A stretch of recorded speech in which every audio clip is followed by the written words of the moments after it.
بسم الله الرحمن الرحيم واتبع سبيل من أناب إلي صدق الله العظيم.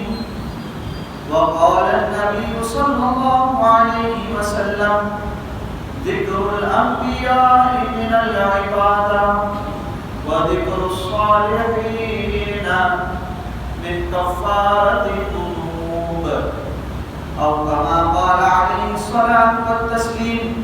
قال الله تبارك وتعالى في شأن حبيبه تعظيما وتكريما ومخبرا وعامرا: إن الله وملائكته يصلون على النبي يا أيها الذين آمنوا صلوا عليه وسلموا تسليما. اللهم صل على سيدنا ومولانا محمد النبي الأمي الحبيب الأعلى القدر العظيم الجاه وعلى آله وأصحابه وبارك وسلم. معزز محترم بزرگان دین اور ملت اسلامیہ کے نوجوانوں، السلام علیکم ورحمۃ اللہ تعالی وبرکاتہ۔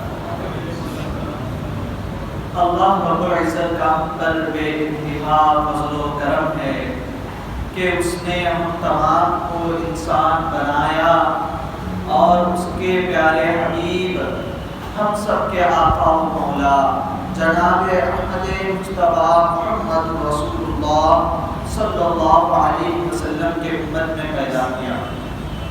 معزز سامعین، اللہ کے فضل و کرم سے یہاں پر پچھلے کئی دنوں سے ذکر صالحین پر محفلیں سجائی جا رہی ہیں، جس میں ہم تمام لوگ مناقب غوث اعظم، کبھی کرامت غوث اعظم، کبھی غوث اعظم کا بچپن یا کبھی ان کی جوانی کے تعلق سے سنتے آ رہے ہیں۔ یہ ذکر الصالحین کرنا، نیک لوگوں کا ذکر کرنا، یہ حضرت سفیان بن عیینہ رحمۃ اللہ علیہ فرماتے ہیں کہ جہاں پہ نیک لوگوں کا ذکر ہوتا ہے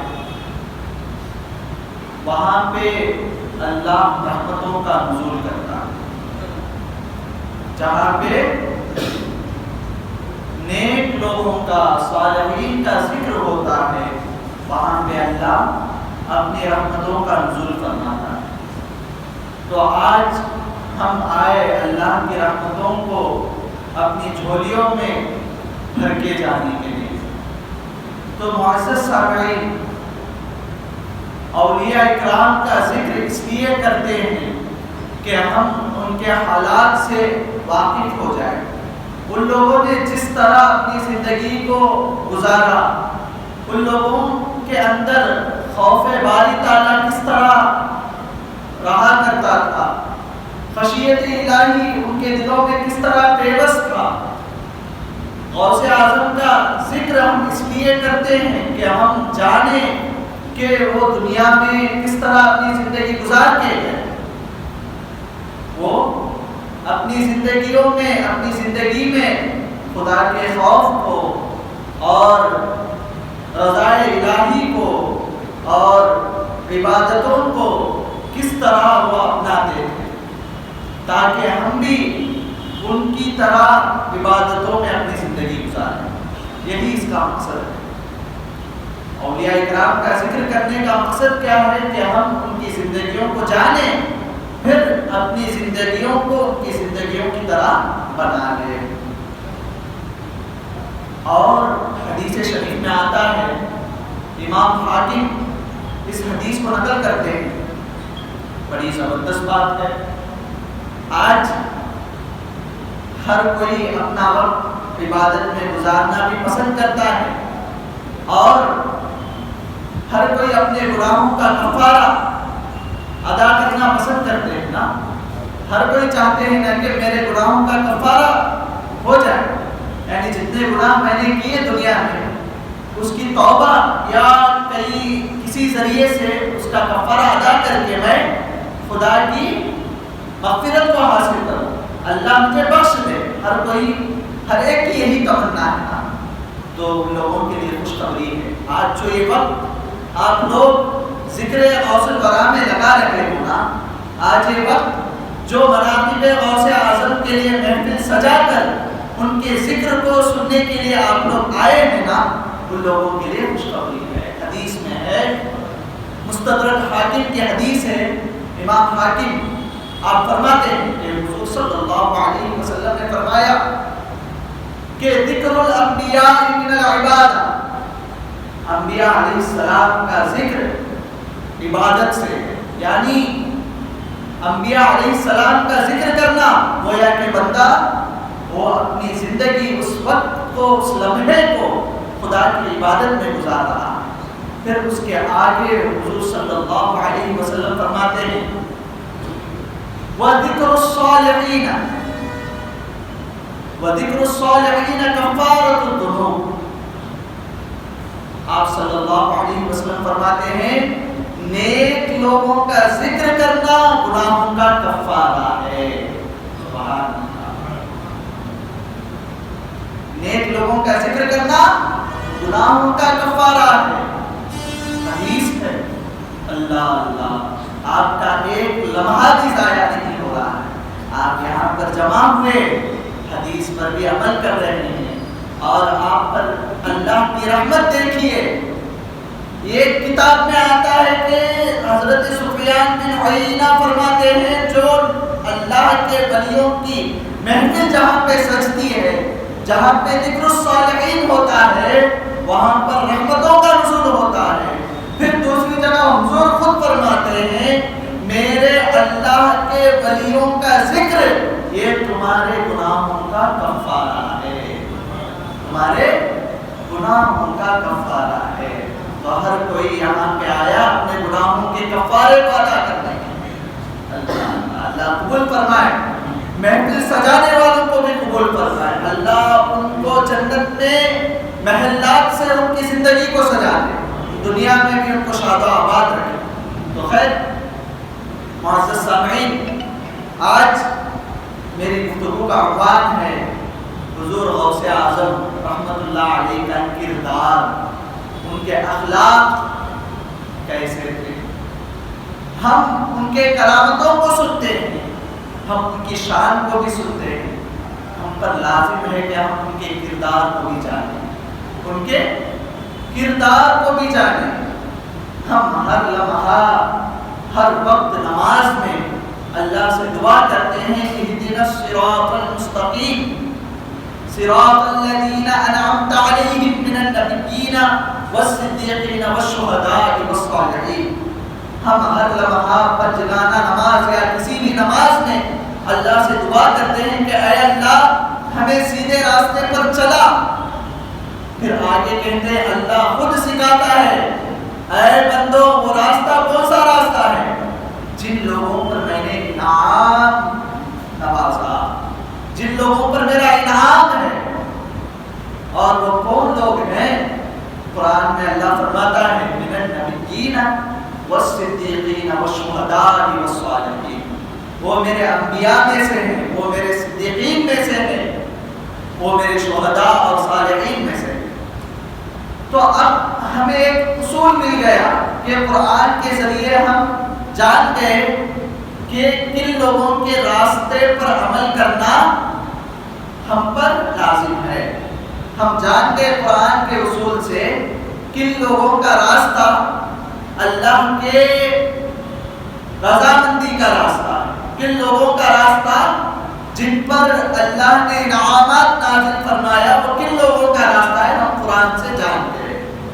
اب راستہ بھی جان گئے، جن لوگوں کا راستہ ہے جن پر اللہ نے انعام فرمایا ان لوگوں کو بھی جان گئے کہ انبیاء ہیں، صدیقین ہیں، شہداء ہیں، صالحین ہیں۔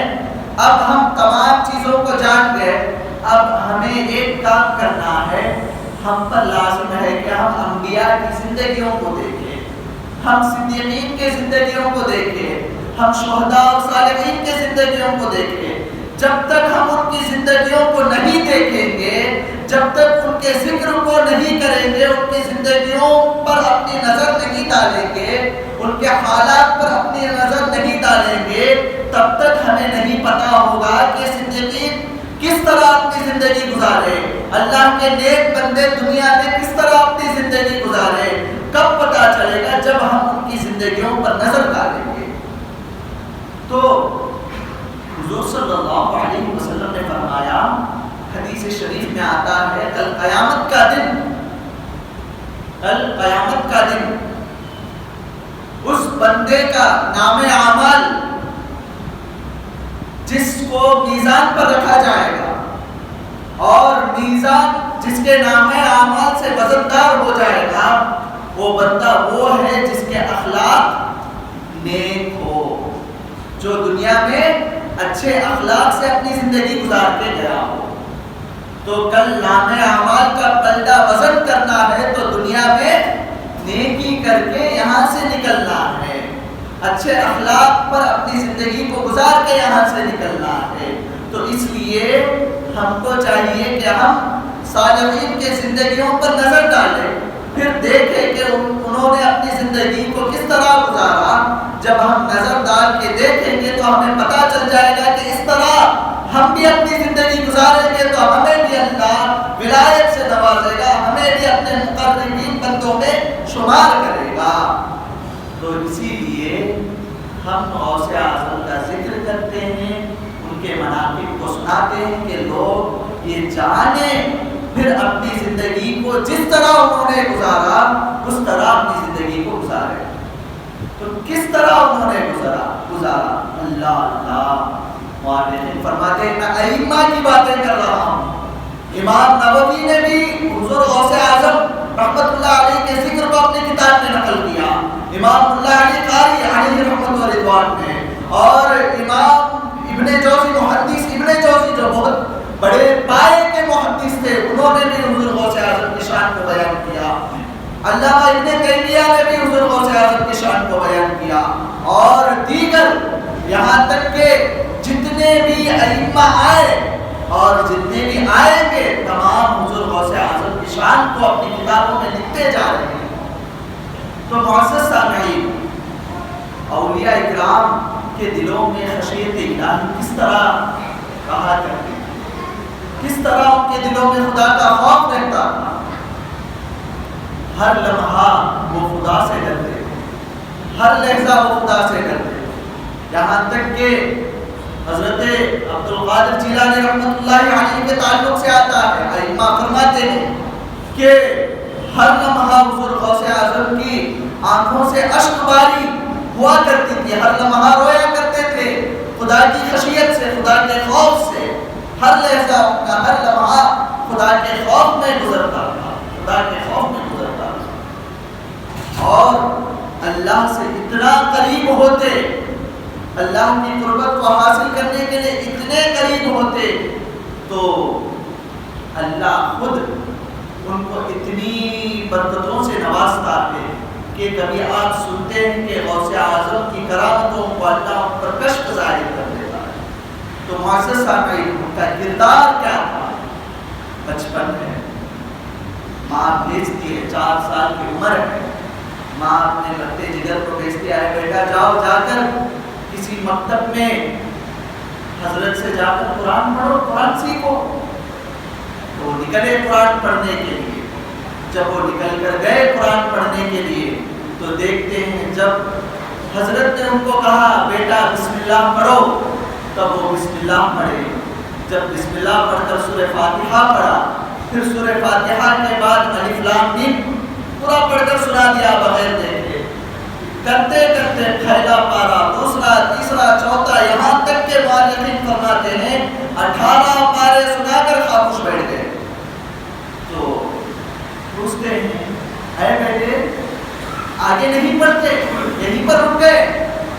تو وہ کہتے ہیں میں نے اتنا ہی سن کر یاد کیا، میں نے اتنا ہی سن کر یاد کیا، میری والدہ 18 پاروں کے حافظ تھی، ہر لمحہ جب کبھی بھی میں گھر میں رہتا تو تو میری والدہ کی زبان سے قرآن کی آیتوں کا ذکر سنتا.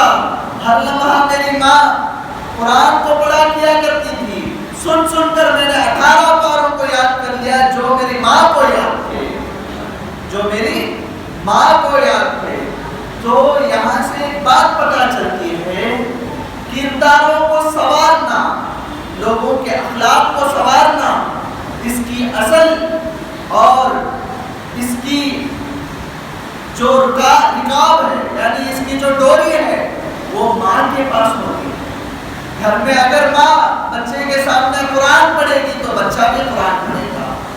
گھر میں ماں اگر بچے کے سامنے نمازوں کو چھوڑے گی، گھر میں باپ بچوں کے سامنے برے الفاظوں کو اپنے زبان سے نکالے گا، تو بچے کی زندگی کہاں سے سنورے گی؟ نہیں سنورے گی.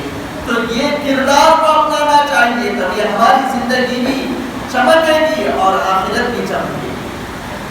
اللہ تعالیٰ نے سورہ لقمان میں ارشاد فرمایا کہ اے لوگوں، تم اللہ کے ساتھ کسی کو شریک مت کرو، اور اللہ کی پہچان کرنے کے لیے، اللہ کی وحدانیت کو جاننے کے لیے، اللہ کون ہے اس کی تعریف کو جاننے کے لیے تم وَاتَّبِعْ سَبِيلَ مَنْ أَنَابَ إِلَيَّ، تم میرے نیک بندوں کے راستے کو اختیار کر لو، وہ جس طرح بتائے اس طرح اپنی زندگی کو گزارو.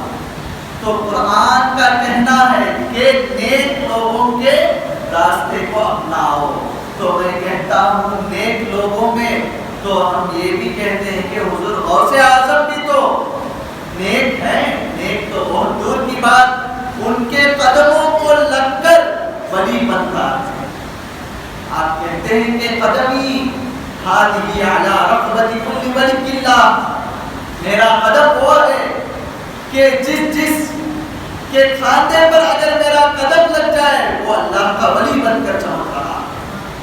اگر ولایت چاہتے ہو تو حضور غوث اعظم کے قدموں پر پڑے رہو، ان کی زندگی کو اپناؤ. یہ میرا کہنا نہیں، خود حضرت شاہ عبدالحق محدث دہلوی رحمۃ اللہ علیہ اپنی کتاب میں لکھتے ہیں، اور ملا علی قاری رحمۃ اللہ علیہ اس کو اپنی کتاب میں لکھتے ہیں. دیگر ائمہ نے بھی اس قول کو اپنی کتابوں میں نقل کیا.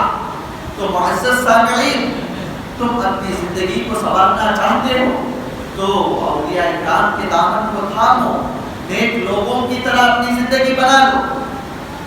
اور غوث اعظم کے تعلق سے آتا ہے، ایک مرتبہ ایسا ہوا کہ آپ کے ایک شاگرد دوڑتا ہوا آیا، آ کر کہنے لگا، اے غوث اعظم، اے میرے شیخ، آپ کی جو کشتی جو گئی تھی تجارت والی، واپس ہوئی نفع کے مال کے ساتھ، نفع کے سرمایے کے ساتھ. آپ کی کشتی گئے، جا کر آپ کی کشتی میں جو آپ کا مال تھا تجارت کا، اس سے خوب نفع ملا، اور نفع کی کشتی واپس آئی. جب واپس آئی تو ہمیں خبر ملی کہ آپ کی وہ نفع والی کشتی جس میں آپ کا سرمایہ تھا، وہ کشتی ڈوب گئی، وہ کشتی ڈوب گئی. جب یہ الفاظ وہ کہنے لگا تو آپ فوراً اپنی دل کی طرف نظر ڈالتے ہیں، پھر کہتے ہیں الحمدللہ الحمدللہ.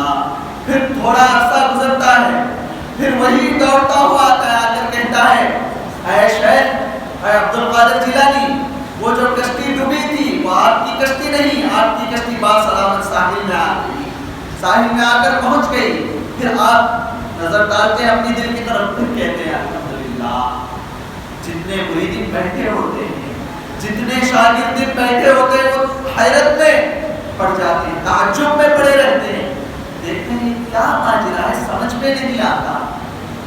جب حضور غوث اعظم سے کہا کہ آپ کی کشتی ڈوب گئی تو تب بھی الحمدللہ.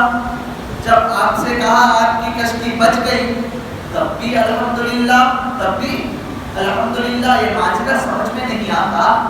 ہم خود پوچھتے ہیں غوث اعظم سے، پوچھنے لگے، اے حضور، جب کشتی ڈوبی تب بھی آپ نے الحمدللہ کہا، جب کشتی ساحل میں آ کر پہنچ کی کہا گیا تب بھی آپ نے الحمدللہ کہا. دوسرا الحمدللہ سمجھ میں آیا کہ آپ کشتی کے بچ جانے کی وجہ سے آپ نے الحمدللہ کہا؟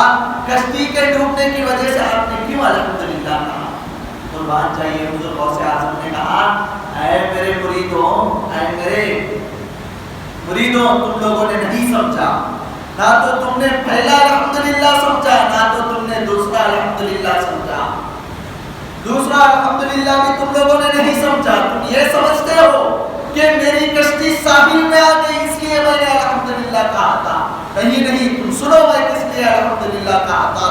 میں آپ لوگوں سے غور طلب کر رہا ہوں، دیکھو حضور غوث اعظم کا کردار دیکھو، ان کی زندگی دیکھو، ان کا کمال دیکھو۔ آپ نے کہا کہ اے میرے مریدین، جب مجھے خبر ملی کہ اے غوث اعظم آپ کی کشتی ڈوب گئی جس میں آپ کا سرمایہ تھا، وہ کشتی ڈوب گئی، جب میں نے اپنی دل کی طرف نظر ڈالا، میں نے اپنی دل کی حالت کو دیکھا، کہیں میرے دل کی حالت بدل گئی یا نہیں؟ میرے دل میں جو اللہ کا خوف، خشیت الہی، خدا کا ذکر، جو میرا دل اللہ کے قرب سے متصل ہے اسی حالت میں ہے یا دل کی حالت بدل گئی؟ جب میں نے نظر ڈالا تو میں نے دیکھا کہ میرا دل مطمئن ہے جس میں اللہ کا ذکر ہو رہا ہے، میرے دل کی حالت نہیں بدلی۔ یہ دیکھ کر میں نے الحمدللہ کہا۔ پھر دوسری مرتبہ جب مجھ سے کہا گیا کہ آپ کی کشتی بچ گئی، پھر میں نے دل کی طرف نظر ڈالی، پھر میں نے دیکھا میری دل کی حالت صحیح ہے یا نہیں، اطمینان سے ہے یا نہیں، خدا کے ذکر میں میرا دل غرق ہے یا نہیں؟ تو میں پاتا ہوں کہ میرا دل خدا کے ذکر میں غرق ہے۔ اس حالت کو دیکھ کر میں نے الحمدللہ کہا۔ اے لوگوں، یہی ہے وہ بات جس کو اللہ نے قرآن میں کہا، الا ان اولیاء اللہ لا خوف علیہم ولا هم يحزنون۔ خبردار، بے شک جو میرا ولی ہوتا ہے اسے کسی چیز کا خوف نہیں، کسی چیز کا غم نہیں۔ اللہ اللہ، مثال دے دوں، ذہن میں بات بٹھا دوں، اس حضور غوث اعظم کی زندگی کا یہ واقعہ آپ لوگوں کے ذہن میں بٹھا دوں ایک مثال کے ذریعے۔ ایک آدمی تھا، اس کے پاس اچانک ایک قیمتی ہیرا ملا، اس کے پاس ایک ہیرا ملا، اسے ہیرا ملا، ملنے سے پہلے اس کی زندگی مطمئن تھی، ہیرا ملنے کے بعد اس کے دل میں خوف آ گیا، اس کے دل میں خوف آ گیا، کہیں یہ ہیرا گم نہ جائے، کہیں چور اس ہیرے کو ڈاکہ نہ ڈال لے، اس کا خوف رہتا تھا اسے، اس کا خوف رہتا تھا اسے۔ پھر جب وہ ہیرا گم گیا تو پھر اس کے دل میں غم بھی آ گیا، اس کے دل میں غم بھی آ گیا۔ تو یہ دونوں حالتیں انسان کی فطرت میں موجود ہے۔ چھوٹی سی بات ہے، مثال کے طور پر ہم اپنا یہ جو موبائل ہے نا، یہ ہماری جان سے بڑھ کر ہو گیا ہے، ہماری زندگی کا بہت بڑا سرمایہ ہو گیا یہ۔ ہم کسی چیز کو بھی بھول جائیں گے، لیکن انسان کپڑا پہننا بھی بھول جائے گا، ٹوپی پہننا بھی بھول جائے گا، موبائل اٹھانا نہیں بھولتا۔ اتنی ضرورت ہو گئی موبائل سے، ایسی حالت ہو گئی۔ بھول کر اگر دو پاکٹ ہے اس کے پینٹ کے، دوسری پاکٹ میں تھا فون، تو بھول کر پہلی والی پاکٹ میں ہاتھ رکھا تو فون نہیں ملا، پریشان ہو جاتا تھا کہاں رکھ دیا فون۔ پھر جب دوسری پاکٹ میں ہاتھ رکھا تو دل اطمینان ہو گیا۔ تو مطلب کیا کہ انسان دنیا کی ہر ایک شے کو اپنے دل میں بسا کر رکھتا ہے، ہر ایک شے کو، تو اس کا دل کہاں سے مطمئن ہوگا؟ یہ ہو نہیں سکتا۔ جہاں پر جو مردار اشیاء ہو وہاں پر اللہ کا ذکر ہو، یہ ہو نہیں سکتا۔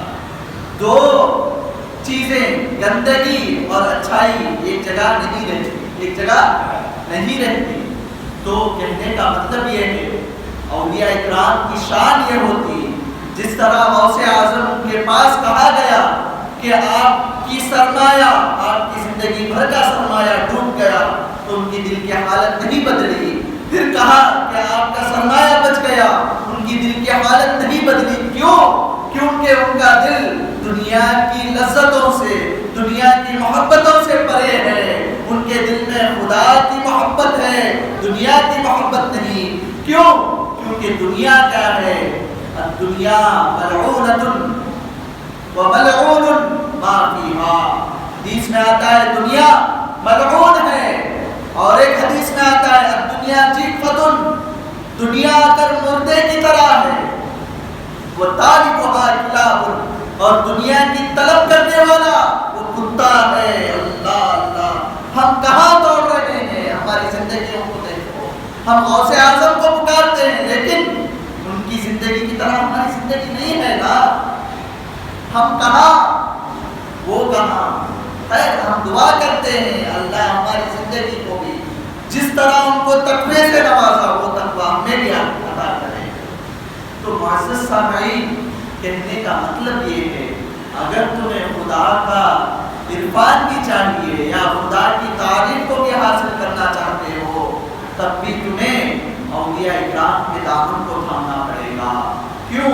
کیونکہ اولیاء اکرام ہی ہے جن کی نظریں تمہارے دلوں پر پڑتی ہے، تمہاری دلوں پر پڑتی ہے، تمہاری جیبوں پر نہیں، تمہاری دلوں پر پڑتی ہے، اور دلوں کو صاف کرتے ہیں، دلوں کو صاف کرتے ہیں۔ حدیث کے الفاظ میں اتقوا من فراقۃ المؤمن فإنه ينظر بنور اللہ، اے لوگوں مومن کے نظر سے خبردار ہو جاؤ، مومن کے دیکھنے سے خبردار ہو جاؤ۔ کیوں؟ جو اللہ کا ولی ہوتا ہے اس کی نظر میں وہ کمال ہوتا ہے، وہ میرے دیے ہوئے نور سے دیکھتا ہے۔ جیسا کہ کہتے ہیں نا نگاہ ولی میں وہ تاثیر دیکھی، بدلتی ہوئی ہزاروں کی تقدیر دیکھی۔ غوث اعظم کی نگاہ ہم پر پڑ جائے تو ہماری بھی تقدیریں بدل جائیں گی، ہم گناہگار ہیں نیکوکار ہو جائیں گے۔ تو معزز سامعین، کہنے کا مطلب یہ ہے کہ اولیاء اکرام کو ہر لمحہ خدا کی محبت دل میں پیوست رہتی، خدا کا خوف ہر لمحہ ان کے دلوں میں ہوتا۔ ہم اولیاء اکرام کو ماننے کا دعویٰ کرتے ہیں، لیکن ہمارے دلوں میں کیا ہے؟ دنیا کی محبتیں ہیں، دنیا کی محبتیں ہیں۔ یہاں تک کہ حدیث میں آتا ہے کہ یا عجبا کل العجب للمصدق بدار الخلود، حدیث میں آتا ہے حضور صلی اللہ علیہ وسلم فرماتے ہیں کہ اس شخص پر بہت تعجب ہوتا ہے، اس شخص پر، یا عجبا کل العجب، اس شخص پر بہت تعجب ہوتا ہے کہ جو ہمیشہ کے گھر کو جانتا ہے، اس کی تصدیق بھی کرتا ہے، اس کی تصدیق بھی کرتا ہے کہ جنت ہمیشہ رہنے کی جگہ ہے۔ حضور کہتے ہیں کہ اس شخص پر مجھے تعجب بھی ہوتا ہے جو جانتا ہے کہ جنت ہمیشہ رہنے کی جگہ ہے، آخرت کی منزل ہمیشہ کی منزل ہے، اس پر مجھے تعجب بھی ہوتا ہے۔ پھر آگے حضور فرماتے ہیں وَيَسْعَى لِدَارِ الْغُرُورِ، لیکن اس کی کوششیں جو عارضی، جو ختم ہونے والی جگہ ہے، جو عارضی ہے، جو ختم ہونے والا دار ہے، اس کے لیے وہ کوششیں کر رہا ہے، اس کے لیے وہ کوششیں کر رہا ہے۔ ہماری حالت ہے نا، میں کیا کوشش کرتا ہوں؟ میں کوشش کر کے کیسا بھی میری ایک خاص چھوٹی بن جائے، بعد میں اللہ کو راضی کریں گے، بعد میں قرآن، بعد میں نمازیں، ایک وقت کی نماز، بھائی اثر کا وقت ہے، نماز کو جاؤں گا تو میرا قرآن پھٹ جائے گا، میرا اللہ اللہ، اس کے دل میں یہ خوف نہیں، کیا اس کا یہ عقیدہ نہیں کہ رزق دینے والا خدا رہتا ہے؟ ہمارا کیا عقیدہ ہے کہ اللہ ہمیں کھلاتا ہے، اللہ ہمیں کھلاتا ہے۔ یہ جو نعمتیں جو ہم پہن رہے ہیں، یہ جو نعمتیں ہم جو استعمال کر رہے ہیں، یہ دینے والا کون ہے؟ وہ خالق ہے۔ جب پکارا جاتا ہے کہ نمازوں کے لیے آؤ، تو ہم دنیا کی چند رقم کے لیے یہ بھی جانتے ہیں، حدیث خود حضور بیان، حضور جانتے ہیں کہ میری امت کے لوگ ایسے رہیں گے، کہ یہ لوگ ایسے رہیں گے کہ ان کو پتا بھی ہے کہ جنت اصل منزل ہے، آخرت اصل منزل ہے، لیکن دنیا کی طرف یہ لگے رہیں گے۔ ان کو پتا بھی ہے کہ دنیا چند دنوں کی ہے، چند لمحات کی ہے، چند لحظوں کی ہے، وہ انسان کہتا ہے کہ میں بعد میں نماز پڑھوں گا، وہ انسان کہتا ہے کہ میں بعد میں قرآن پڑھوں گا، اللہ اللہ میں اس سے پوچھتا ہوں کیا تمہاری دوستی ہے اسرائیل علیہ السلام کے ساتھ؟ کیا تم جانتے ہو کیا تم کب مرو گے؟ نہیں پتا کسی کو بھی کس کی موت کب ہے کر کے۔ لوگ کہتے ہیں کہ 40 سال کے بعد پڑھ لوں گا، 40 سال کے بعد داڑھی رکھوں گا۔ اللہ اللہ کہاں ہے اللہ؟ ہم داڑھی کو چھوڑ دیتے ہیں چند پیسوں کے لیے، ہم نمازوں کو چھوڑ دیتے ہیں چند پیسوں کے لیے۔ کیا وہ جانتا ہے جب اس سے کہا جاتا ہے کہ نماز پڑھو، جب آج بھی چند لوگ ہیں، میں ان بزرگوں سے بھی کہتا ہوں، بڑے افسوس کے ساتھ کہتا ہوں، عمر گزر گئی، آج بھی چند حضرات کو قرآن پڑھنا نہیں جانتے۔ جب ان سے پوچھا جاتا ہے کیوں نہیں پڑھتے تو کہتے ہیں کہ شرمندگی آتی ہے، شرم آتی ہے، اللہ شرم آتی ہے۔ کل قیامت کا دن ہوگا، اس کا خوف نہیں۔ کل قیامت کا دن ہوگا جب اللہ پوچھے گا اے بندے تجھے میں نے مہلت دی، تیری عمر 70-80 سال کی تھی، پھر بھی تو نے کلام مجید کو ہاتھ نہیں لگایا۔ اللہ آج لوگ کہتے ہیں شرم آتی ہے، کہتے ہیں چند لوگ کہتے ہیں ابھی میری عمر 30 سال ہے، مولوی صاحب کما لوں، 4 بلی کے بنا لوں، پھر بعد میں نمازیں پڑھوں گا، بعد میں قرآن پڑھوں گا۔ میں ان سے پوچھتا ہوں کیا تجھے پتا ہے کہ تیری موت کب ہے؟ ہم یہ نہیں کہہ سکتے کہ یہ سانس جو اندر جا رہی ہے یہ واپس آئے گی یا نہیں، پھر ہم کس دنیا کے پیچھے بھاگ رہے ہیں؟ اللہ اللہ حضور غوث اعظم پر قربان جائیے، ان کا کردار دیکھیے، اللہ کیا خشیت الہی، اتنی عبادتیں، اللہ 40 سال عشاء کے وضو سے فجر کی نماز پڑھتے رہے، 25 سال تک ایک پاؤں میں کھڑے ہو کر روزانہ ایک قرآن پڑھتے رہے۔ اللہ ان کی زندگیوں کے تعلق سے آتا ہے، ان کی زندگی کے تعلق سے۔ پڑھنے کے زمانے میں ان کے پاس کھانے پینے کے لیے کچھ بھی نہیں رہا کرتا تھا۔ آپ خود فرماتے ہیں اپنے شاگرد کو، اپنے مرید کو، اے میرے مرید تم کیا سمجھتے ہو یہ مقام کیسے ملا مجھے؟ تم کیا سمجھتے ہو؟ میں نے اپنی زندگی جنگلوں میں گزاری، کھانے پینے کے لیے کچھ نہیں ملتا تھا، میں کبھی گھاس کو کھاتا، کبھی کچھ کھا لیتا، کبھی پتوں کو کھا لیتا، یہاں تک کہ آپ فرماتے ہیں اللہ غوث اعظم ہے، آپ کہتے ہیں کہ اے میرے مرید ایک لمحہ ایسا آیا کہ میرے پاس کھانے پینے کے لیے کچھ نہیں تھا، تو میں نکل گیا جنگل کی طرف۔ جنگل میں میں ڈھونڈ رہا تھا کہ میں کچھ گھاس کو یا کچھ پتوں کو، ایسی فاقہ کشی آ گئی تھی اس زمانے میں، لوگ پتوں کو توڑ کر کھاتے تھے۔ تو میں گیا ایک درخت کے پاس، جب میرا ہاتھ پتوں کے طرف گیا تو میں نے دیکھا کہ میرے پیچھے لمبی کتاب کھڑی ہے فقراء کی۔ میں نے یہ سوچا اگر میں ایک پتا توڑ کے کھا لوں گا تو میرے پیچھے آنے والا کیا کھائے گا، یہ سوچ کر میں چھوڑ دیا کرتا تھا، یہ سوچ کر میں چھوڑ دیا کرتا تھا۔ ہماری نظر دوسروں کے مالوں پر، اللہ ہم غوث اعظم کو پکارنے والے، ہم یا غوث کہنے والے، ہماری نظر دوسروں کے مالوں پر ہے، ہماری نظر ہم سوچتے ہیں کہ فلاں کا مال کیسے قبضہ کرے، فلاں کو دھوکہ دے کر کس طرح مال کو چھینے۔ اللہ کیا خشیت تھی مولا کی ان کے دل میں۔ شیخ سعدی شیرازی رحمۃ اللہ علیہ فرماتے ہیں، آپ کہتے ہیں کہ مطاف کا میدان ہے، مطاف یعنی کعبۃ اللہ کہ اطراف کی جگہ کو مطاف کہتے ہیں جہاں پر طواف کیا جاتا ہے۔ آپ کہتے ہیں کہ مطاف کا میدان ہے، شیخ سعدی شیرازی فرماتے ہیں مطاف کا میدان ہے اور لوگ عبادتیں کر رہے ہیں، دیکھتے ہیں اچانک ایک اللہ کا بندہ آیا، کعبے کے غلاف کو پکڑا اور پکڑ کر زار و قطار رونے لگا، اور اس کے زبان میں یہ الفاظ تھے، مالک اگر میری عبادتیں تیرے دربار پر قبول نہیں، اگر میرے گناہ تو نے بخشے نہیں، کل قیامت کے دن مجھے نابینا اٹھانا، میں لوگوں کے آگے رسوا نہیں ہونا چاہتا ہوں، میں لوگوں کے آگے رسوا نہیں ہونا چاہتا ہوں، اے مالک مجھے بخش دے، اے مالک مجھے معاف کر دے۔ لوگوں نے دیکھا یہ کیا الفاظ ہیں، یہ کیا الفاظ ہیں، یہ لوگ جمع ہو گئے، تسلی دینے لگے، لوگ جمع ہو کر تسلی دینے لگے، اے اللہ کے بندے، اللہ غفور رحیم ہے، معاف کر دے گا، تم اللہ پر بھروسہ رکھو، وہ بہت بڑا رحیم ہے، رحمتوں کا نزول کرنے والا ہے، اپنے رحمتوں کے ذریعے وہ معاف کر دے گا۔ تسلی دینے لگے، تسلی دینے لگے۔ لوگوں نے کہا اتنی زبردست دعا، یہ کون آدمی ہے؟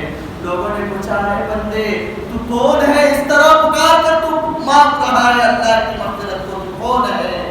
جب لوگ دیکھنے لگے، جب اس بندے نے اپنے چہرے کو موڑا تو چیخیں نکل گئی، اذا هو شیخ عبد القادر جیلانی۔ وہ بندہ کوئی اور نہیں تھا، وہ غوث اعظم، وقت کا غوث، قیامت تک کے لیے امام مہدی آنے سے قبل تک غوث اعظم کی غوثیت کا ڈنکا بجے گا۔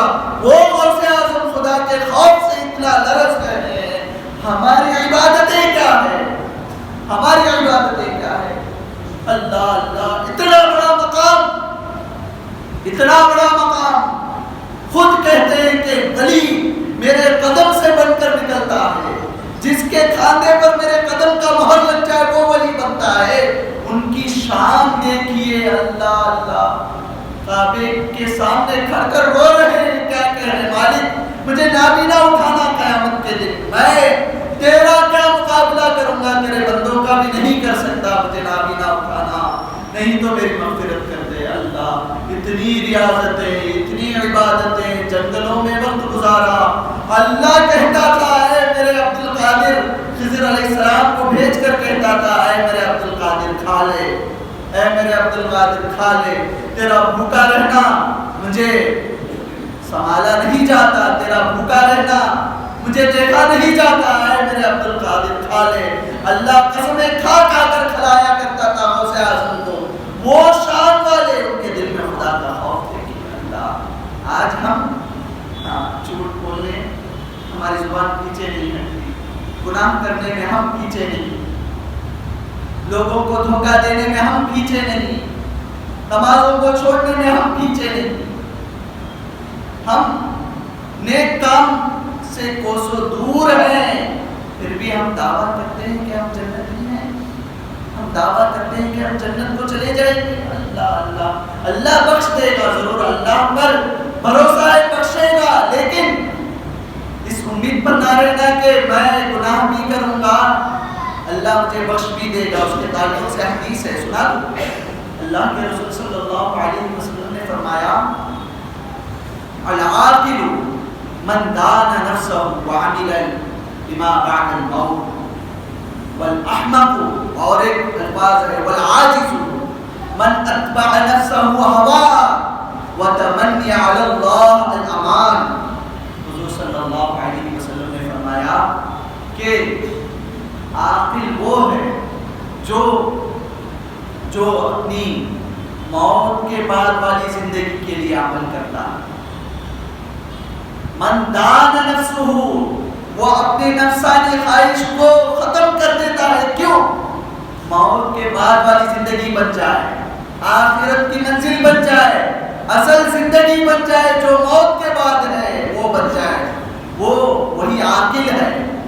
اور ہم جیسے احمقوں کو حضور کہتے ہیں، ہم سوچتے ہیں نا، ہمارا ارادہ ہے نا گناہ بھی کریں گے، پھر اللہ کی رحمت پر بھروسہ بھی ہے، توبہ تو نہیں، اللہ کی رحمت پر بھروسہ رکھتے ہیں۔ میں گناہ بھی کروں گا، میں جھوٹ بھی بولوں گا، میں ماں باپ کی نافرمانی بھی کروں گا، میں لوگوں کو دھوکہ بھی دوں گا، میں نمازیں بھی چھوڑوں گا، میں قرآن بھی نہیں پڑھوں گا، میں گالی گلوچ بھی کروں گا، لوگوں سے جھگڑوں گا، لڑوں گا، پھر بھی میں کیا کہتا ہوں؟ اللہ مجھ پر امن کرے گا، اللہ مجھے معاف کرے گا۔ لوگوں کو نماز کو بلایا تو اللہ معاف کر دیتا ہوں، میرے ساتھ چھوڑو، میں بہت ضروری ہے، میں نہیں کمایا تو میرے گھر والے کیسے کھائیں گے؟ ایسے الفاظ نکلتے ہیں، نعوذ باللہ من ذالک۔ تو اس کے تعلق سے آتا ہے، حضور کہتے ہیں احمق وہ ہے جو اپنے نفس پر عمل کیا، اپنی خواہشات کو پورا کرتا تھا۔ میری خواہش کیا ہے؟ کبھی خواہش آتی ہے کہ ایک گاڑی لیا، پھر خواہش آتی ہے کہ ایک بہترین موبائل خرید لیا، پھر میری خواہش آتی ہے کہ میں فلاں اسی حالت میں نے زندگی گزاری۔ اگر کوئی مجھ سے کہتا ہے کہ نماز پڑھو تو میں کہتا ہوں کہ رکو بھائی، میں پڑھ لوں گا اللہ معاف کر دے گا، ایسے الفاظ نکالتے ہیں نا ان کے تعلق سے بزرگ کہتے ہیں وہ احمق ہے، وہ احمق ہے جو اپنے نفس کے مطابق اپنی زندگی گزارا اور اللہ سے تمنا کرتا ہے کہ اللہ اسے بخش دے گا، اللہ اسے معاف کر دے گا۔ حضور کہتے ہیں یہ ہماری سب کی حالت ہے، میری حالت ہے، میں گناہ بھی کرتا ہوں، پھر تمنا بھی رکھتا ہوں لیکن توبہ نہیں کرتا، گناہوں سے باز نہیں آتا، میں گناہوں سے باز نہیں آتا لیکن تمنا رکھتا ہوں اللہ معاف کرے گا۔ اللہ اللہ غوث اعظم کا کردار دیکھیے، جتنی عبادتیں، اتنی ریاضتیں، اتنا کمال، تواتر سے ان کی کرامتوں کا ظہور ہے، پھر بھی وہ خدا کا خوف رکھتے ہیں۔ یہ جو کردار ہے نا، جو کردار ہے، اس کردار کا کمال بہت بڑا ہے۔ آج ہم سنتے ہیں اولیاء اکرام کی زندگی کو، جس ہندوستان میں ہم موجود ہیں، اس ہندوستان کے سرتاج حضرت شیخ معین الدین چشتی حسن سنجری علیہ رحمت و رضوان کی زندگی کے تعلق سے ہم سنتے ہیں کہ ان کے کردار کو دیکھ کر 90 لاکھ لوگوں نے کلمہ پڑھا، ان کی کردار کو دیکھ کر۔ تو کردار کا اہم رول ہے، کردار کا اہم رول ہے۔ آج ہماری کرداریں کیا ہے؟ ہم کو دیکھ کر ہمارا بچہ چھم سے دور ہوتا، ہم اپنے بچے کو کہتے نماز پڑھو تو وہ کہتا ہے کہ آپ نہیں پڑھتے، نہیں پڑھوں گا، ہاں خوف زدہ ہو کے نکل جاتا ہے، گھر سے نماز کو جاتا ہوں بول کے نکلتا ہے، لیکن گلی میں پھرتا، اس کے ذہن میں بات کیا آئے گی؟ میرے ابو نہیں پڑھتے، میں کیوں پڑھوں؟ یہ بات آتی ہے۔ تو خیر کردار کا اہم فریضہ ہے زندگیوں پر، لوگوں کا کردار اثر انداز ہوتا ہے۔ تو اسی لیے حضور صلی اللہ علیہ وسلم دونوں جہاں کے سردار اور خاتم النبیین ہیں، انبیاء کے امام ہیں، لیکن اللہ نے ان کو 40 سال کے بعد حکم دیا کہ اے میرے حبیب آپ دین کی تبلیغ کیجیے۔ 40 سال تک اللہ نے کیا دکھایا ان کو؟ کفار 40 سال تک حضور کا بیٹھنا اٹھنا دیکھتے تھے، حضور کے کردار کو دیکھتے تھے، حضور کے اخلاق کو دیکھتے تھے، حضور کا چلنا دیکھتے تھے، حضور کی نگاہوں کا جھکانا دیکھتے تھے، حضور کا بڑوں سے ادب کرنا دیکھتے تھے، حضور کا یتیموں پر شفقت دیکھتے تھے، حضور کا بیواؤں پر شفقت دیکھتے تھے، حضور کی امانت داری دیکھتے تھے۔ 40 سال تک حضور کے کردار کو دیکھا، یہاں تک کہ جب اللہ نے حکم دیا اے میرے حبیب اب تم میری توحید کا اعلان کرو، تو حضور پہاڑ پر آ کر کھڑے ہوئے اور کہنے لگے اے اہل مکہ، تمام کو جمع کر کر کہا اے اہل مکہ، اگر میں کہوں کہ اس پہاڑ کے پیچھے ایک لشکر ہے وہ آ کر تمہیں تباہ کر دے گا، کیا تم اس بات کو مانو گے؟ تو کفاروں کے الفاظ دیکھیے، وہ کہتے ہیں ہاں ضرور مانیں گے، ہاں ضرور مانیں گے، آپ امین بھی ہیں، آپ سچے بھی ہیں، آپ نیک ہیں۔ تو کہنے کا مطلب یہ ہے کردار کا یہ بہت بڑا رول ہوتا ہے۔ تو حضور غوث اعظم حضور صلی اللہ علیہ وسلم کے کردار کو دکھائے۔ آج میرا بیٹا میری بات کیوں نہیں سنتا؟ آج ہم بھی تو اللہ کے بندے ہیں نا، غوث اعظم بھی اللہ کے بندے ہیں، خواجہ معین الدین چشتی بھی اللہ کے بندے ہیں۔ ان کو دیکھ کر 70,000، ان کو دیکھ کر 90 لاکھ لوگوں نے ایمان قبول کیا، مجھے دیکھ کر میرا بیٹا بھی میرے سے دور بھاگتا ہے۔ کیا وجہ ہے؟ کیا وجہ ہے؟ غوث اعظم جب خطاب کرتے ہیں تو 70,000 کا مجمع جم جاتا ہے، اگر میں بولتا ہوں تو کوئی نہیں آتے۔ کیا وجہ ہے؟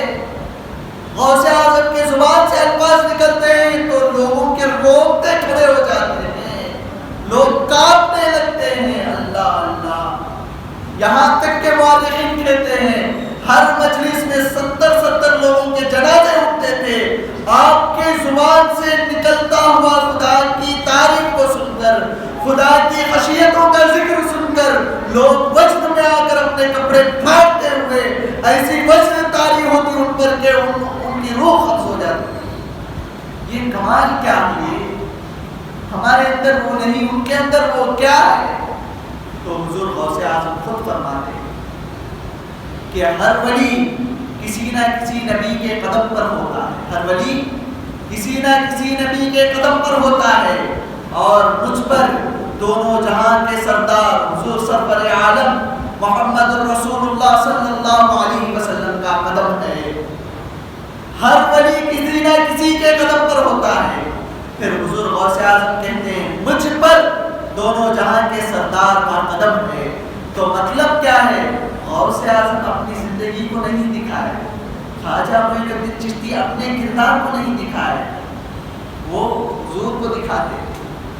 وہ ان کی زندگی سراپا حضور کی زندگی بن کر نظر آتی تھی. ان کی زندگی حضور کی سنتوں پر چلتی ہوئی نظر آتی تھی. تو میرا کردار کیا ہے؟ اللہ خود کہے کہ سب سے بہترین اخلاق میرے حبیب کے اخلاق ہے, سب سے بہترین خلق میرے حبیب کا خلق ہے, سب سے بہترین رول ماڈل میرا حبیب ہے تم لوگوں کے لیے. تو ہم اس رول ماڈل کو اپنا لیں گے تو پوری دنیا ہمارے آگے ہمارے پیچھے گھومتی ہوئی نظر آئے گی.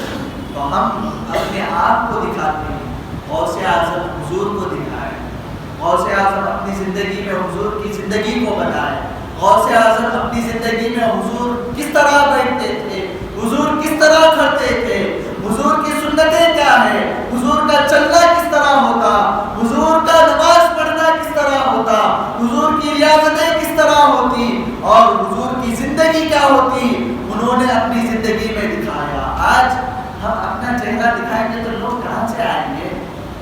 ہمارے چہرے میں داڑھی نہیں, ہمارے زبان میں جھوٹ ہے, ہماری نگاہوں میں مکاری ہے, ہمارے کانوں میں بری باتیں جاتی ہیں, ہم سراپا گناہ گار, ہمارے عادتیں پورے گناہ والے. تو یہ دیکھ کر کون آئے گا؟ ہم حضور کو دکھائیں گے تو لوگ دوڑتے ہوئے آئیں گے. میری زندگی حضور کی سنتوں پر رہے گی تو میرا بچہ بھی میرے قدموں پر بیٹھا ہوا نظر آئے گا. میرا بچہ تو بہت دور کی بات, غیروں کے بچے بھی ہمارے قدموں پر بیٹھتے ہوئے نظر آئیں گے. تو غوث اعظم کے پاس جو ہجوم آتی تھی وہ کیا ہے؟ انہوں نے اپنے آپ کو ختم کیا, حضور کو دکھانا شروع کیا, حضور کے سنتوں کو دکھانا شروع کیا.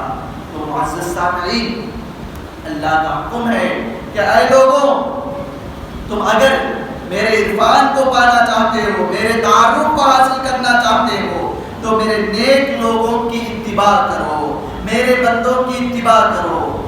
تو خیر, ہم غوث اعظم رضی اللہ تعالیٰ عنہ فرماتے ہیں آج 11ویں کے نام سے لنگر بڑھتا ہے, کھانا پکتا ہے نا.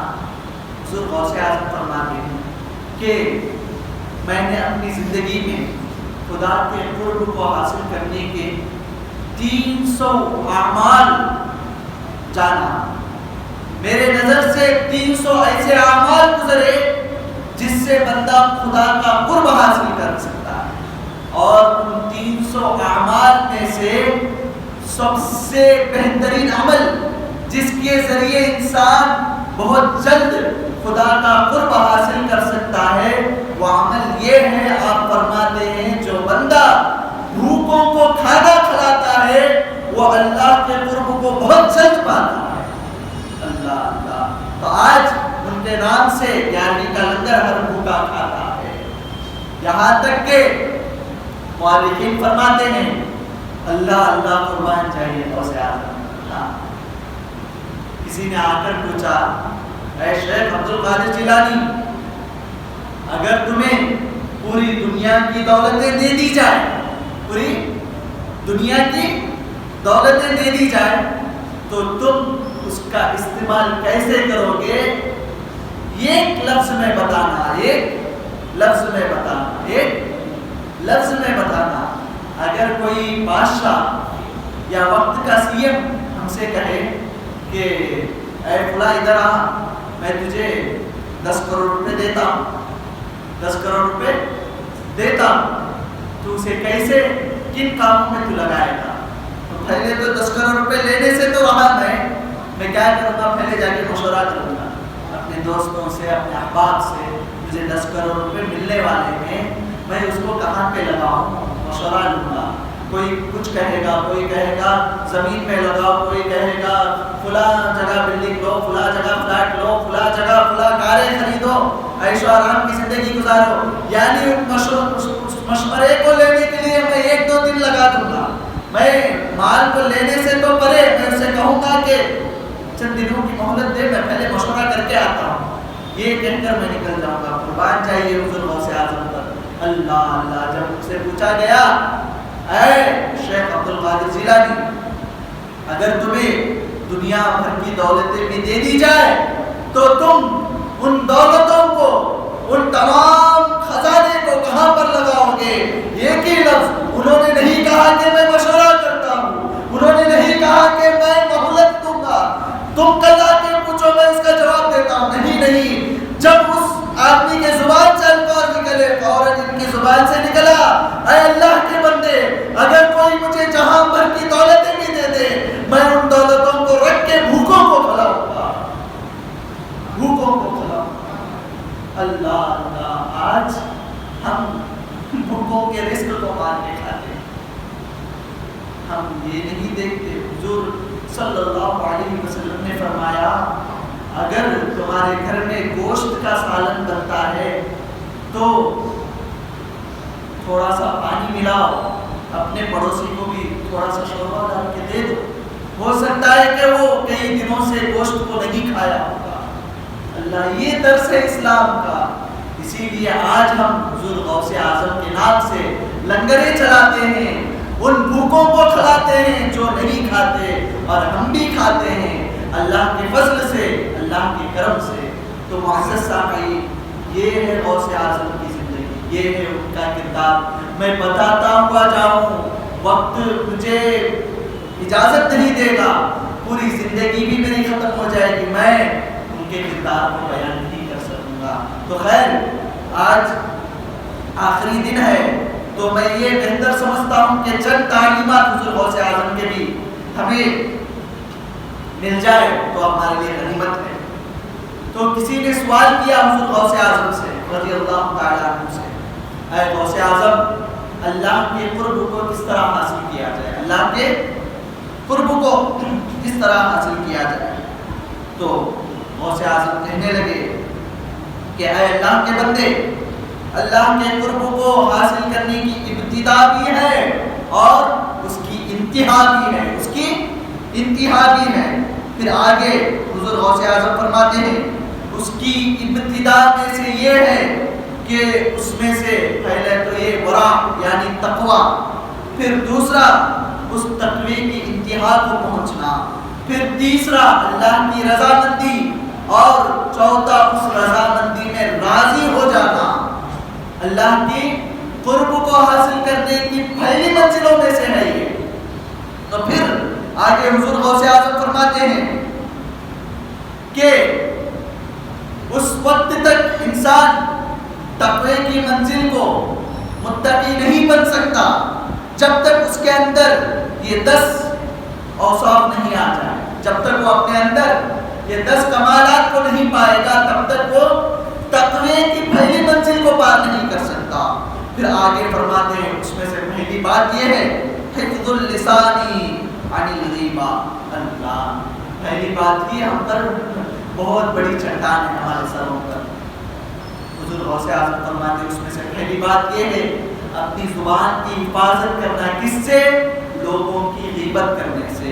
اللہ، ہماری زندگی دیکھو، ہم اپنے آپ کو جانچیں گے، فجر کی نماز ہوتی کی نہیں، ہم چائے کی دکان میں جاتے، پہلی بات اگر امام صاحب کی ہو، آج امام صاحب سلام کہتے اپنا موبائل نکال کر کچھ دیکھ رہے ہوتی نا، ہماری حالتیں ہیں۔ نہیں تو امام صاحب نہیں تو کوئی اور بات، تمہارے پڑوسی کیا ہوا؟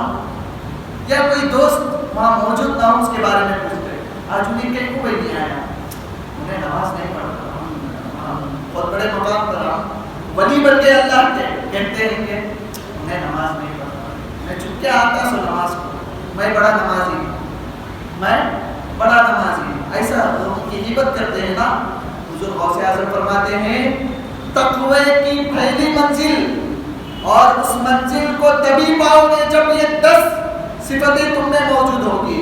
اس میں کی پہلی صفت کیا کہ حفظ اللسان یعنی الغیبت، غیبت سے اپنی لسان کو، اپنی زبان کو محفوظ رکھنا۔ ہم محفوظ رکھ رہے ہیں؟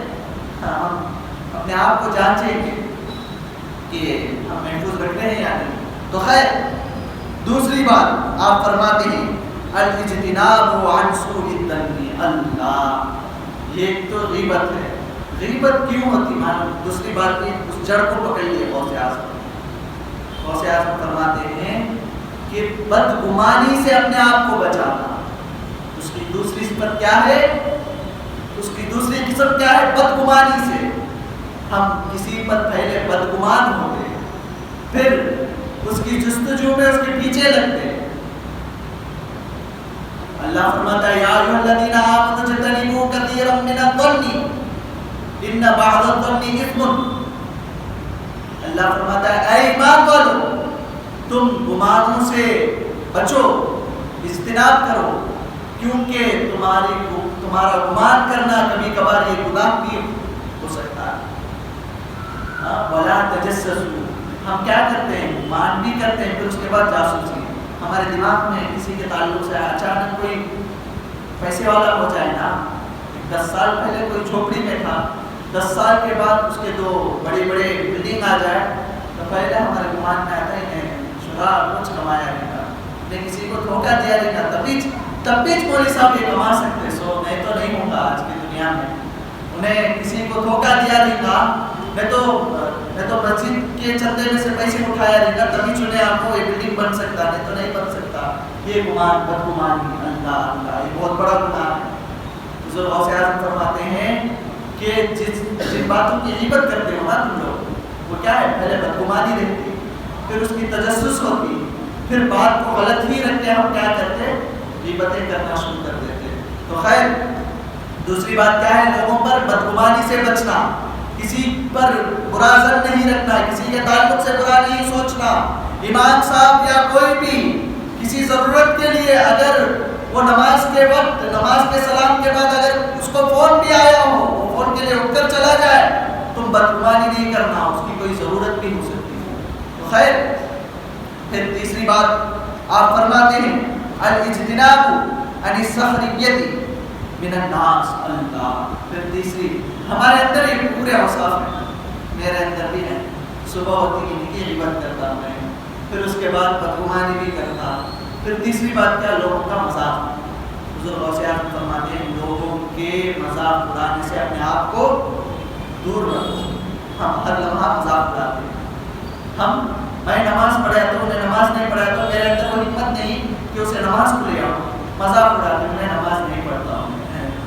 کوئی الگ طریقے سے کہتے ہیں کہ انہیں نماز نہیں پڑھتا، میں بڑا نمازی ہوں۔ تو خیر، کہنے کا مطلب یہ ہے، میں جلد سناتا ہوا جاتا ہوں، یہ ایسے عنوان ہیں، اگر میں ان عنوانوں کو الگ الگ کر کے بھی تقریر کروں تو اس پر بھی کئی حدیثیں، کئی قرآن کی آیتیں نکلے گی، اور اس پر بھی کئی چیزیں، کئی امور نکلے گی۔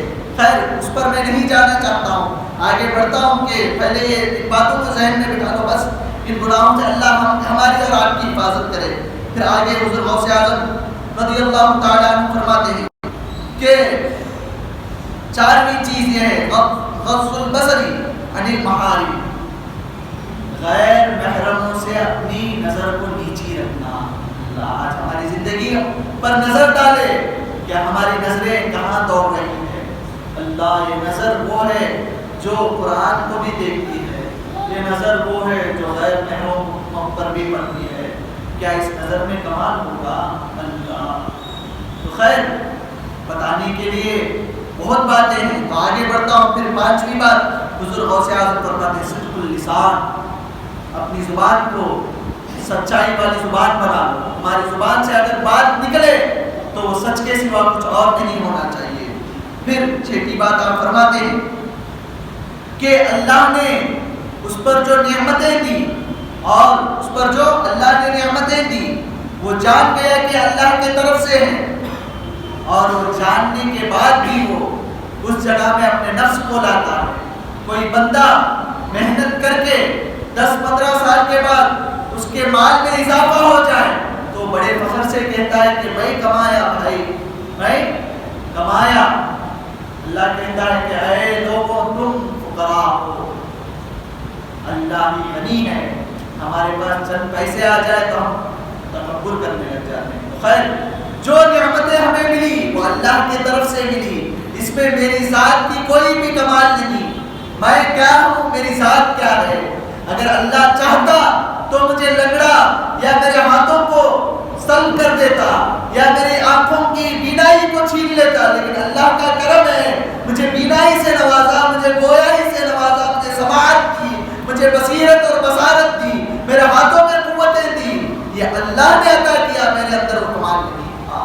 یہ سوچنا چاہیے، میرا کمال نہیں، میں نہیں کمایا، اللہ نے مجھے عطا کیا۔ تو پھر ساتویں بات حضور غوث اعظم رحمۃ اللہ علیہ فرماتے ہیں اَيُنْفِقَ مَالَهُ فِي الْحَقِّ اللہ يُنْفِقْ مَالَهُ فِي الْبَاطِلِ۔ زبردست بات۔ اب مال تو کما لیے، مال کما کر کمانے کے بعد تکبر بھی کرتے، میں کمایا بھائی، میں کما کو میرے بیٹے کو ڈانس کلاس میں چھوڑتا ہوں، تم نے کیا، میں کیا بھی کروں گا، یہ بات نکلتی نا۔ میری مرضی مولوی صاحب، میں کمایا، تمہیں کون ہوتے پوچھنے والے؟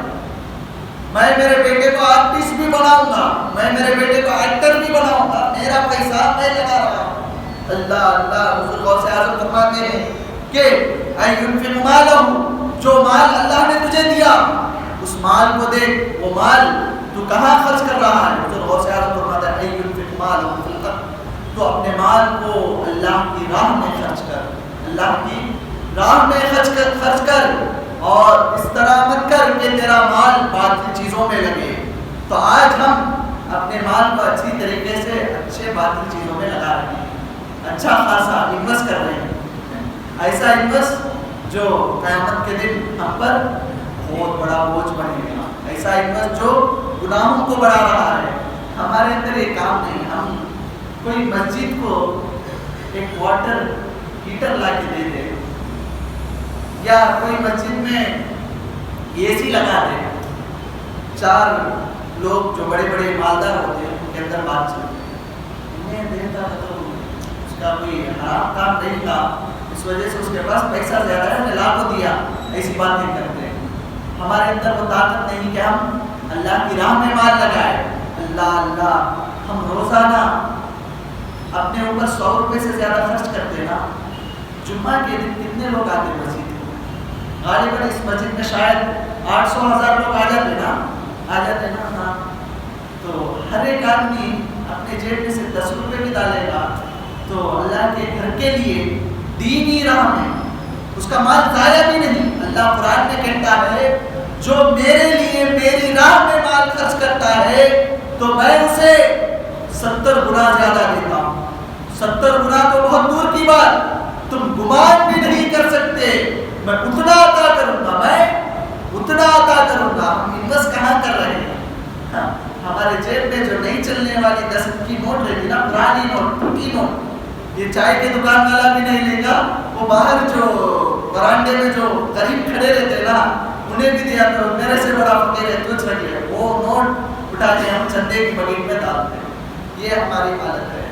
اللہ اللہ، سوچئے، یہ ہماری حالت ہے۔ سوچئے، میں ایک دن کو 100 روپے اپنے اوپر خرچ کرتا ہوں، کیا اللہ کی راہ کے لیے 10 روپے نہیں؟ 10 روپے نہیں، اللہ جو 100 روپے میں خرچ کر رہا ہوں اس کا سوال ہوگا مجھے قیامت کے دن۔ اگر میں وہ 100 روپے خرچ کر کے پھر 100 روپے میں اللہ کی راہ میں بھی لگاؤں گا، وہ دوسرے 100 روپے کل صدقہ بن کر اللہ کے آڑے آ جائیں گے، جہنم کے آڑے آ جائیں گے، کہیں گے مولا اس نے 100 روپے اپنے اوپر خرچ کیے لیکن تیری راہ میں بھی 100 روپے لگایا تھا، یہ اسے معاف کر دے۔ کہاں ہے ہماری زندگی؟ اللہ 10 روپے ڈالنے کی سوچتے ہیں مسجد کے لیے، مدرسوں کے لیے، اللہ کے دینی گھروں کے لیے. اللہ خیر اس کی کئی فضیلتیں ہیں، میں اس پر نہیں جاتا. تو خیر پھر آگے فرماتے ہیں 8ویں بات آپ کہتے ہیں کہ حضرت غوث اعظم اپنے نفس کو آپ فرماتے ہیں کہ اللہ یطلب لنفسہ العلو والکبر. یہ انفاق ہو گیا. پھر برابر 8ویں بات کی طرف آتے ہیں. میں مسجد میں اے سی بھی لگاتا ہوں، پھر میں فخر سے بھی کہتا ہوں میں اے سی لگایا میں مسجد کو کیا بولتے ہیں تمہیں، میں فلاں میرے پاس اتنا پیسہ بھی ہے لیکن میں غریبوں کو بھی دیتا ہوں، تم کیا سمجھتے ہو مجھے. اپنے آپ کی بڑائی کرنا، اپنے آپ کی بڑائی کرنا، اس سے اپنے آپ کو روکنا، اس کی طلب نہیں رکھنا کہ اللہ یطلب، اس کی طلب نہیں رکھنا میں اے سی لگاتا ہوں، میں غریب بچوں کی شادی کرتا ہوں کیا وجہ سے اللہ راضی ہو جائے. ہماری طلب کیا ہوتی، میں ایک غریب بچی کو 100 روپے بھی دیا تو 100 لوگوں کے پاس بولے تک مجھے چیک نہیں ہوگا. میں ماں باپ کے لیے 500 روپے کی دوائی لے کے دینے کے بعد جب تک میں مولوی صاحب کو نہیں سناؤں گا مجھے نیند نہیں آئے گی. مولوی صاحب میری سیلری آئی، سیلری میں پھیلا کر میں 500 روپے کی دوائی لے کر ماں باپ کو دیا، کیا بہت بڑی قربانی کر دی ہے. اللہ اللہ یہ نہیں رہنا چاہیے. حضور غوث اعظم فرماتے ہیں طلب، مقام و منزلت کی طلب نہیں رہنی چاہیے دل کے اندر. تم خرچ کیے تو اللہ نے تمہیں توفیق دی، تم خرچ کیے یہ تمہارا مال نہیں اللہ نے تمہیں دیا.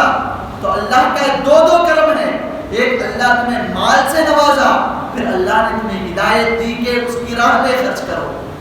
کئی لوگ ایسے ہیں جن کے پاس مال نہیں، اور کئی لوگ ایسے ہیں جن کے پاس مال ہے لیکن برے راستوں پر خرچ کر رہے ہیں، گندگیوں پر خرچ کر رہے ہیں. اللہ نے دو نعمتوں سے نوازا، مال بھی دیا پھر اس کے ساتھ خرچ کرنا، کہاں پہ خرچ کرنا اس کی توفیق بھی دی. تو خیر پھر 9ویں بات حضور غوث اعظم فرماتے ہیں المحافظۃ علی الصلوات الخمسہ فی مواقیتہا. اللہ تمام چیزیں، یہ ایک چیز بھی، ایک کوالٹی بھی میرے اندر موجود ہے. کیا ہے حضور غوث اعظم کہتے ہیں 9ویں بات کیا ہے، اپنی پنجگانہ نماز کا محافظ بن جانا. کیسا محافظ رہنا، اس وقت میں وہ نماز پڑھ لینا، اس وقت میں وہ نماز پڑھ لینا. کیا کرتے ابھی ابھی امام صاحب مسلم میں نہیں کھڑے، آرام سے جائیں گے، نماز کو تو نکل گئے یہ سوچ کے ابھی مسلم میں نہیں کھڑے، باہر وہ چائے کے چسکیاں مار لیں گے تو کیا ہو جانے جاتا، یہ سوچ کر باہر کھڑے رہتے ہیں. اللہ میں ان لوگوں کو کہتا ہوں تم جو چسکیاں سوچ کر وہاں پہ کھڑے ہیں نا، تمہیں کیا پتا کہ تمہاری موت کا وقت وہ ہو. اگر تم مسجد کے اندر آ جاتے، آ کر 2 رکعت یا 4 رکعت سنت پڑھ رہے ہوتے، اگر وہی وقت تمہارے زندگی کا آخر وقت ہوتا تو سوچو تمہارا کام کیا بنتا. خدا کے در پہ سجدہ ریز ہوتے اور یہ ازل یہ زندگی اللہ کے حکم سے نکلتی تو یہ سب سے بڑا کمال ہوتا. اللہ کے مقربین بندوں کا یہی کمال ہے کہ وہ آخر وقت بھی اللہ کے ذکر میں گزارتے ہوئے جاتے ہیں. تو خیر 9ویں بات کیا ہے کہ اپنی جو نماز جس وقت میں پڑھنا برابر سے ان نمازوں کو اس وقت میں ادا کرنا، اس کے محافظ بن جانا. پھر 10ویں بات حضور غوث اعظم فرماتے ہیں الاستقامت علی السنت والجماعت. اللہ 10ویں بات آپ فرماتے ہیں اہل سنت والجماعت، اہل سنت والجماعت پر استقامت سے ڈٹے رہنا. استقامت مطلب کیا استقامت؟ میں اپنے آپ کو اہل سنت والجماعت، میں اپنے آپ کو سنی بولتا ہوں، لیکن ایک سنت پر بھی میرا عمل نہیں، ایک سنت کاموں پر بھی میرا عمل نہیں. میں اپنے آپ کو سنی بولتا، کب میرا جذبہ جگتا 12ویں میں، 11ویں میں، 6ویں میں، اس کے بعد میں سو جاتا ہوں. وہ بھی کیا بیانوں کے لیے. الحمدللہ میں اس سے منع نہیں کر رہا ہوں. سنی وہ ہوتا ہے اس کا ہر لمحہ حضور کے سنتوں پر گزرتا ہے اور اس جماعت میں استقامت سے رہتا ہے، اسی کو اہل سنت والجماعت کہتے ہیں. ہمارے اسلاف کو دیکھیے، ہمارے گھروں میں نظر ڈالیے، یہ اب کا معاملہ ہے نا. 100 سال پہلے کی زندگی دیکھیے، ہر گھر میں سنتوں کے پیروکار ہوتے تھے، ماں باپ بھی، بچے بھی. آج باپ بھی کھڑے ہو کے پانی پیتا، بچہ بھی کھڑے ہو کے پیتا، سنتوں کے بالکل برخلاف ہماری زندگی جا رہی ہے۔ تو کہنے کا مطلب یہ ہے، غوث اعظم کہتے ہیں تقوی کی پہلی منزل کو بھی پہنچنا ہے تو ان 10 اوصاف کو اپنے اندر شامل کرنا ہوگا۔ میں مختصر 10 الفاظ کو، 10 چیزوں کو بتا دیتا ہوں، ذہن میں رکھ لیجئے۔ پہلی بات کیا ہے؟ اپنی زبان کو غیبت سے بچانا۔ دوسری بات کیا ہے؟ اپنے آپ کو بدگمانی سے بچانا۔ تیسری بات کیا ہے؟ لوگوں کا ٹھٹا مذاق اڑانے سے اپنے آپ کو بچانا۔ چوتھی بات کیا ہے؟ اپنی نگاہوں کی حفاظت کرنا۔ پانچویں بات کیا ہے؟ زبان سے جب بھی بولے تو سچ بولنا، سچ کے سوا کچھ اور نہیں بولنا۔ چھٹی بات کیا ہے؟ میرے پاس جو قوت ہے، جو مال، جو دولت ہے، اس میں میرا کمال نہیں ہے، اللہ نے مجھے عطا کی ہے۔ اور ساتویں بات کیا ہے؟ جو مال میرے پاس ہے، اس مال کو اللہ کی راہ میں خرچ کرنا، برے کاموں میں نہیں خرچ کرنا۔ اور چھٹی بات کیا، آٹھویں بات کیا ہے؟ مال کو خرچ کرنے کے بعد بڑی منزلت کی طلب نہیں رکھنا، لوگ مجھے بڑا سخی کرے، یہ طلب نہیں رہنا۔ نویں بات کیا ہے؟ کہ اپنی نمازوں کا محافظ بن جانا، وقت پر نمازیں پڑھنا۔ اور 10ویں بات کیا ہے؟ اہل سنت والجماعت میں قائم اور دائم رہنا۔ لوگ کہتے ہیں میرا بیٹا بدل گیا، ویسے بیٹے سے کئی کو رشتہ رکھتے، ہم سنت پر ہی عمل کریں گے۔ بیٹا کہتا ہے ابا آپ کیوں داڑھی رکھتے ہیں، ماحول بدل گیا، بیوی کہتی ہے کیوں داڑھی رکھتے، داڑھی کٹا لو تو ضعیف دکھتے ہیں آپ۔ اللہ اللہ، بیوی کی بات سن کر داڑھی کٹا لیتے ہیں۔ تو بچہ آ جا کے کہتا کہ یہ کرنا غلط ہے، وہ کرنا غلط ہے، میں کہتا ہوں تمہیں کس نے سکھایا؟ ہم 1400 سال سے سنت پر قائم ہیں، ہمارے پاس حدیثیں، قرآن کی آیتیں موجود ہیں، اس پر عمل کر رہے ہیں۔ تو اہل سنت والجماعت میں استقامت رہنا۔ تو معزز سامعین، یہ 11 دنوں کے جلسے، یہ 11 دن ہم اپنے قیمتی وقت کو حضور غوث اعظم کی مناقب سننے میں لگائیں، اس کو ضائع جانے مت دو۔ ابھی بیٹری چارج کر لیے، اس بیٹری کو قائم رکھو، ہر لمحہ اپنے دل میں، اپنے دماغ میں یہ بات رکھو کہ جب میں کسی گناہ کی طرف میرا پاؤں بڑھاؤں گا تو میرے دماغ میں خیال آنا غوث اعظم 40 سال سے عبادتیں کرتے، پھر بھی ان کے دل میں خدا کا خوف کس طرح رہتا تھا۔ ان باتوں کو اپنے ذہن میں رکھ لو۔